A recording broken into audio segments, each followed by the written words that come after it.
The Without Fear of Her Future podcast is for women who are passionately pursuing financial freedom through investing in real estate. We are here to empower you to be brave, dream big, and design a life you love. I'm your co-host, Tresa Todd, founder of the Women's Real Estate Investors Network and author of the book, Without Fear of Her Future. And I'm Melissa Baker, real estate investor and fitness coach specializing in turning properties from drab to fab. I'm here to help motivate and inspire you to build your dream life because, girl, you deserve it. Hello, beautiful. Welcome back to the Without Fear of Her Future podcast. As the holiday season draws near, we want to take a moment to slow down and truly take in the wonder of it all. Today, we want to talk about something that stirs our hearts every year. The joy of Christmas. Not just the lights and decorations, the gifts, but the deep joy that comes from understanding the true meaning of the season.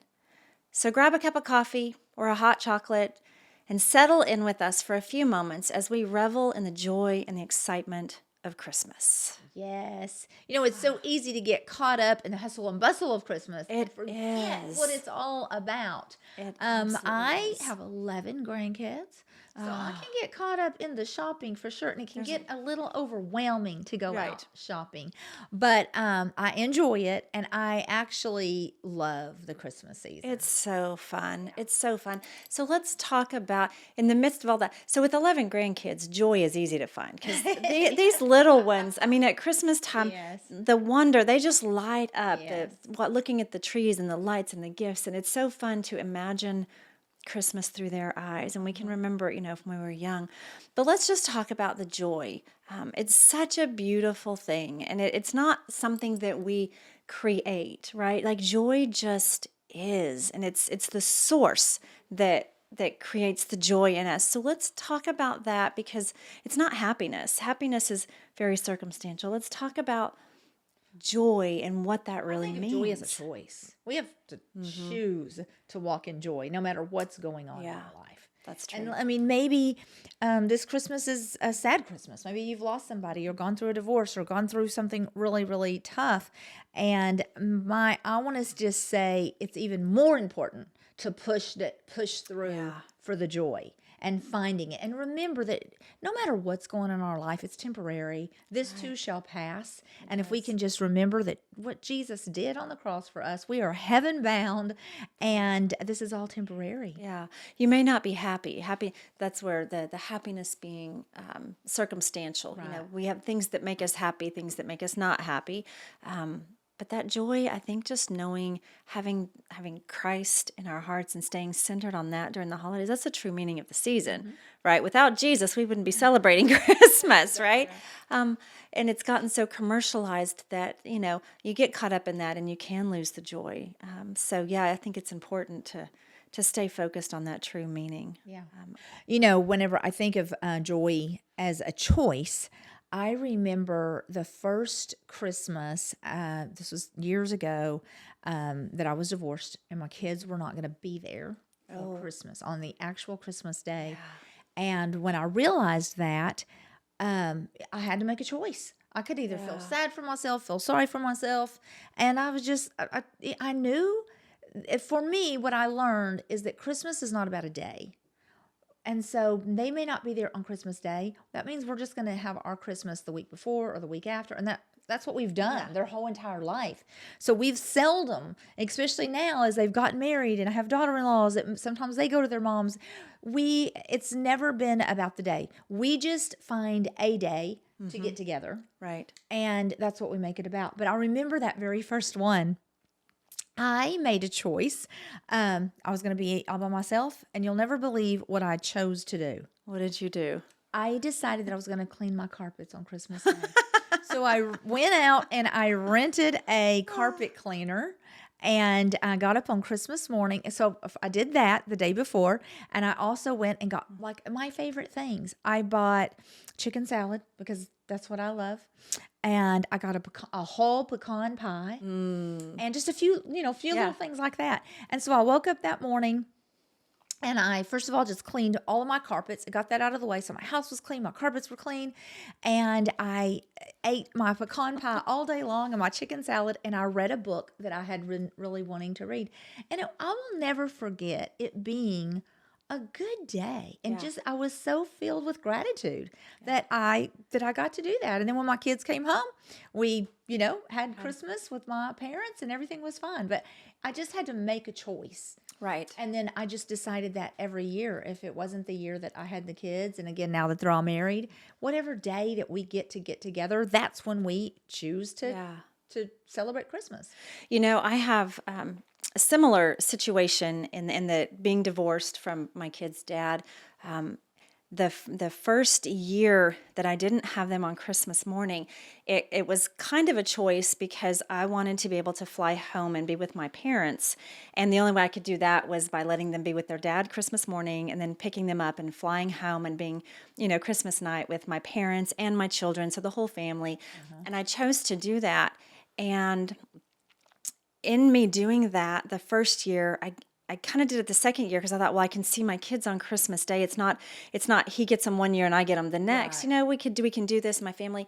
And at the time that seemed important, but what happened was it created a tradition for my kids.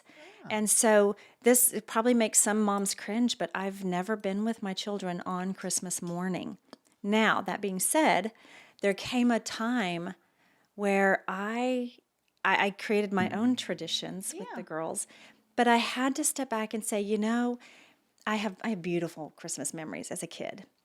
And that's what's important for me, is that they have memories and traditions, and theirs aren't going to be the same as mine. Exactly. And that's okay. Yeah. They love to celebrate Christmas the way we do it. And, now we're in such a great place. They're grown and we're wedding planning now and kind of getting moving into the next phase of life. But it was such a great thing because I got to have that choice. And so the happiness and the joy they were there, it just kind of had to morph into, it looked a little bit different than some people. Exactly. And that's what you have to roll Make the with. choice. Yes. Making a choice. Make So the good. choice. Yes, absolutely. So good. The fact, I want to talk about, I love some of the things that you do for Christmas.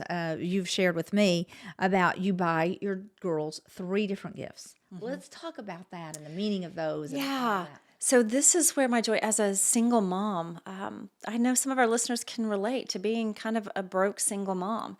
And even not broke, but I didn't have a lot of extra for Christmas gifts. And so early on when my girls were really, really young, I made the choice that, the wise men came with gold, frankincense, and myrrh. And if 3 gifts was good for Jesus, it's good enough for my girls. So what I do is their gold gift is always kind of their one big thing that they really want. And it's usually expensive, but not always. Through the years, it's definitely been different things. And then frankincense was a fragrant aroma that they used for perfumes and to anoint things with, and it smelled so good. And so that is usually some kind of fragrance thing, whether it's candles or Bath and Body type products or a new perfume as they got older. Something like that. And then myrrh. Myrrh was an oil. They actually anointed Jesus's body with oil, with myrrh before they buried him. So the myrrh has really deep spiritual roots to it.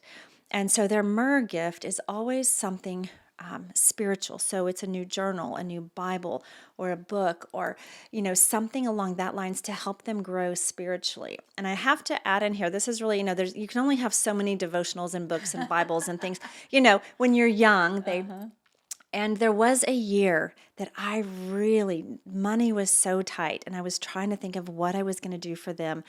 And someone gave me tickets to Six Flags Holiday in the Park. Aw. And so I decided that I was going to wrap those up. And those were going to be their myrrh gift. That instead of an actual book or something, that our myrrh gift that year was going to be quality time together. Oh. So now I do that. Some years they get a book or devotional or something, and some years we do a fun adventure. Like one year I actually took them to New York for New Year's.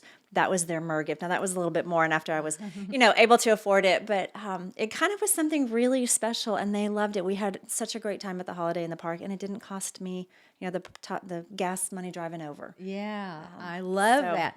Well, you shared that with me, and so I did that last year. I made sure that everybody got those 3 gifts, and it was so much fun. That's a great way to kind of pull in the spiritual and the biblical Yes. story into the holiday, because it gets so commercialized. And that meaning of Christmas can get lost. So what are some other ways? Let's talk about other ways that we can incorporate, as the true meaning of Christmas into the holidays that have become so commercialized. Yeah.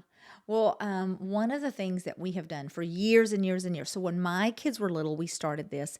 We would always, well, first of all, we're a game playing Oh, family. yes, So we that's always right. play games. Obviously we have the meal, but we play games, tons and tons of games. But when my kids were little, they would always put on a show for us, a Christmas Oh, skit, okay. a Christmas show, and then that morphed as we got old. We would do the 12 days of Christmas, and each one person in the family. Now this was as they got older because everything morphed. Right. Then once they started having girlfriends, and then they got married, and all of the things. So everybody pulls out one of the days of Christmas, and they have to sing that. So the whole Oh, family that's fun. goes through, and that's so fun. And all I want for Christmas is a hippopotamus. Have you ever heard that yes. song?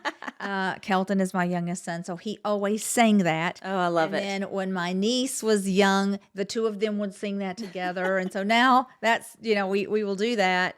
But now I have all of these grandkids, so now they do a skit. So we always have 2 days of Christmas. So my kids will come over around 4 o'clock, and we eat and play games and all that. Everybody spends the night, the whole family. Then we get up the next morning. That's when we open presents, and then we'll do like a skit. So now on that first day, when everybody gets here, I'll take all the grandkids upstairs, and we practice a little skit. I a little love it. Christmas skit, and then they put it on for the whole family. So Now, is this the skit? Is it something that you write out, or do you take a Bible story, or what do you? No, I write it out. Okay, I will, and it's like one year we did a bougie Christmas, and so we so we just did the whole story of Jesus. Only we did it, a little more modern. We did it bougie, and so yeah, I just try to come up with something different every year. That's awesome. And it is, and I'll try to bring in, whatever's going on in the world. And the teenagers, love that. They will use all their words that, whatever the cool words are. We will always, we have to put those words in there. What great memories you're building for them. And that's such a great little tradition that there's traditions that we have that also that we've carried down from my grandparents all the way down through, we do with my parents, and we're going to continue doing in my family. That just make those Christmas memories so, so special. Yeah. And I have 2 sets of grandkids. So I have the olders yeah. and the youngers. But what's so funny is every year I'm thinking that my older grandkids are going to say, okay, G-Ma, we're out on this. But even though they're 16, 17, 18, they're still all about it. And it's so funny. Then we try to incorporate the little bitty ones. Were little last year. So we were just making them sheeps and lamb and Yeah. our sheep. So anyway, it'll be interesting to see what we come up with this year. It's always Something I like to do, speaking of traditions and with the kids, that I encourage people to do is reading one chapter of Luke every day, the month of December. And by the time you get to Christmas Day, you will have read the entire account of Jesus' life, his so crucifixion, good. resurrection, it's everything. And you know why we truly celebrate this season. So that's a tradition that we love to do. We also have, a way for us to keep track of the main events of the year. My family we call it the mystery gift. And what we do is each person in the family, this started from back when my mom was really young. My grandmother started this with her. And you write down your most memorable moment of the year. So it was a way that my grandmother had 6 kids that quickly turned into 12 once they got married, and then all of the grandkids started coming, kind of like your family, got bigger. So it was a way for her to keep track of all of the big events of the year, because inevitably it was, a high school graduation or a wedding, the birth of the baby, those kind of things. Yeah. And so each year we write out our most memorable moment of the year, and we put them all into a bowl. And, my dad will pick one out, stick it in his pocket. That's the winner. Okay. And then he goes through and he reads for the family each memorable moment of That the is year. the best. I love it. The one in his pocket, the very first one he pulled out, is the winner of the mystery gift. And in our family, it's kind of a joke in our family that, it's always a quilt because we all love So it's not quilts. such a mystery. It's not such a mystery. It's just, what is the quilt going to look like? Yeah. And are we gonna fight over it or not? But it's really fun because I don't win very often. I'm telling my girls, I'm like, we need to start working on getting some weddings going and getting some grandbabies so that I have a higher chance of winning. It's kind of this competition between my sister and I, but that's a really love fun that. one. That And is we such can a go fun back thing. now and look over all of the years, of all the fun Yeah. things that we did. So So that's cool. a fun tradition that we have. Well, I got to tell one funny story about Christmas. So every year we would go through the Christmas lights, the Santa Land. Oh, yes. And every year I did that with my kids. I mean, we would go get the hot coffee and, hot cocoa and go through. And so I was super excited about taking one of my granddaughters. She was about 4. And when you go through Santa Land, the line is always long. So Yes. we're in the car. And so I'm pumping it up. I'm telling her how wonderful this is going to be, and you're going to see angels, and you're going to see elves, and you're going to see, I'm just telling her all the things, and the line, waiting, and she's getting frustrated, and it's taking too long. So finally, we enter into Santa Land, and there's like big, harking angels on both sides, and I'm like, look, Emma, there's the angels, and she looks at those angels, and she goes, not real. I had made this thing so big. I think she thought there were going to be live elves and live angels. Real. And everything was real. And we went through, it's probably a 30-minute ride. And everything that I showed her, she sat there at 4 years old with her arms crossed saying, not real. It was so funny. Our whole family was piled in the car at this time. And we weren't quite as big as we are now. But to this day, I mean, now she's 18. To this day, my family, when we see something that's not real, somebody in the family will say, not real.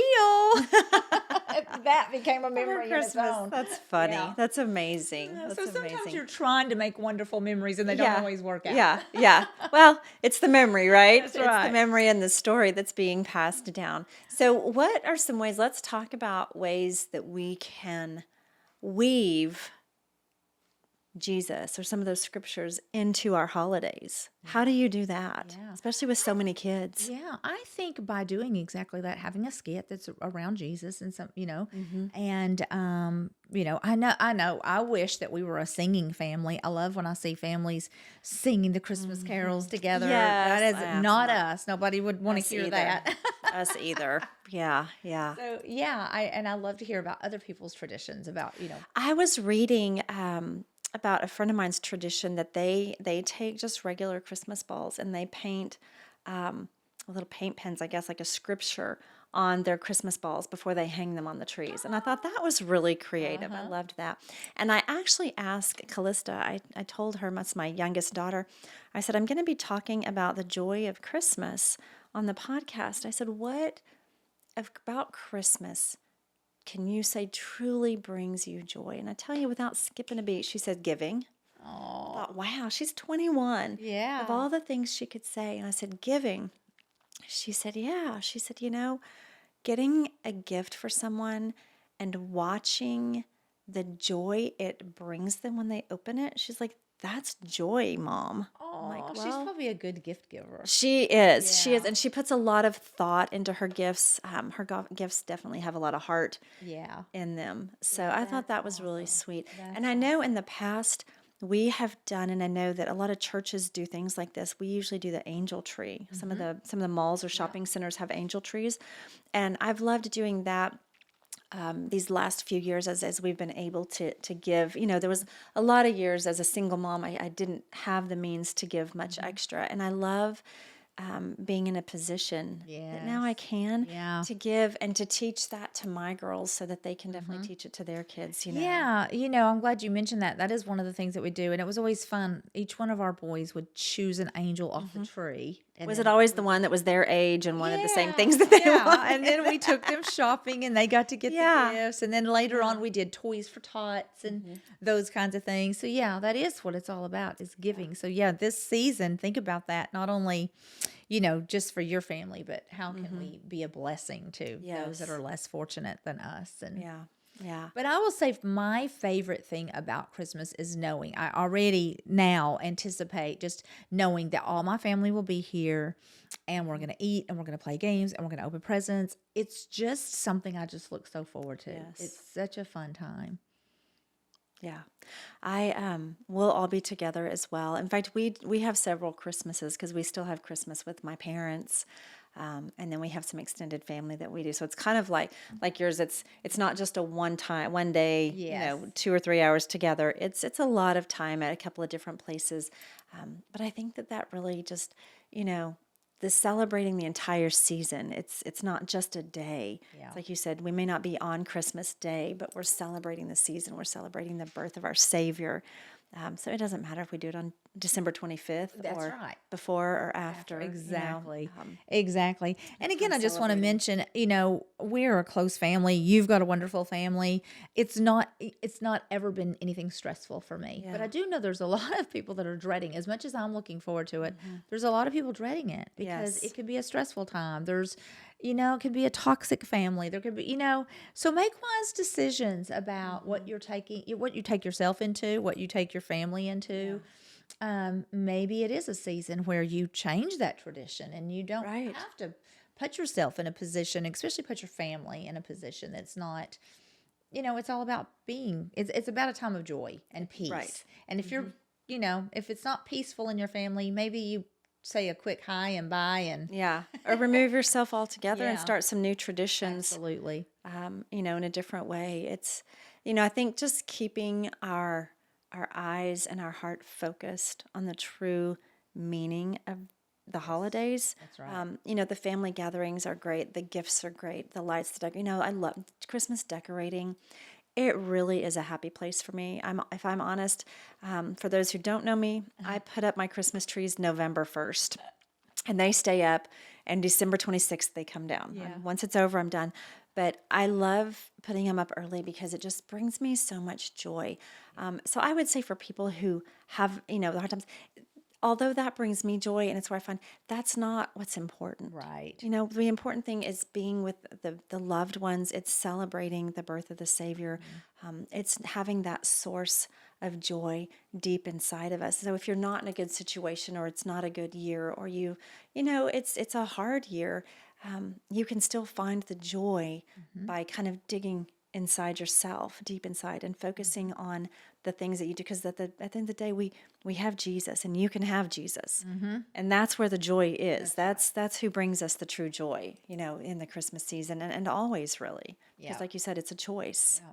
And if you're going to be alone at Christmas, start thinking about it right now and go serve at a kitchen or just, Well, I loved what you did that first year that you said you were alone. You thought ahead of what do I want to. I have this day where I'm not going to have but there's not going to be anybody at my house. I don't have to cook for anybody. I don't have to clean. I don't have to do anything I don't want to do.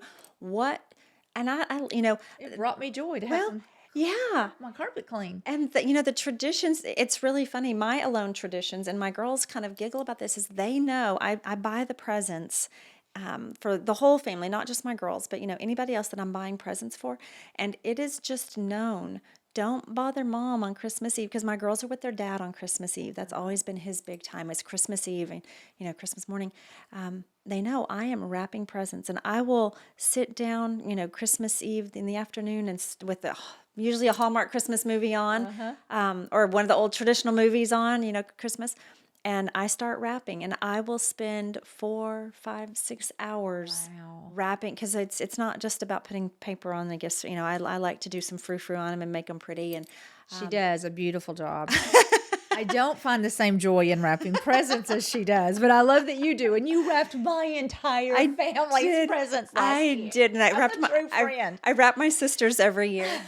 But that's one of those things that brings me joy: the decorating and the frou-frou with the wrapping. I just love it. So Christmas Eve, that's my thing: is wrapping presents Christmas Eve, and then Christmas morning, I usually get to kind of spend it by myself. If my husband's home, that's great. He travels quite a bit, so sometimes he's not around. But, relaxing and having coffee. And I am looking forward. I do have to tell you, my oldest daughter's getting married next year. We're starting some wedding planning.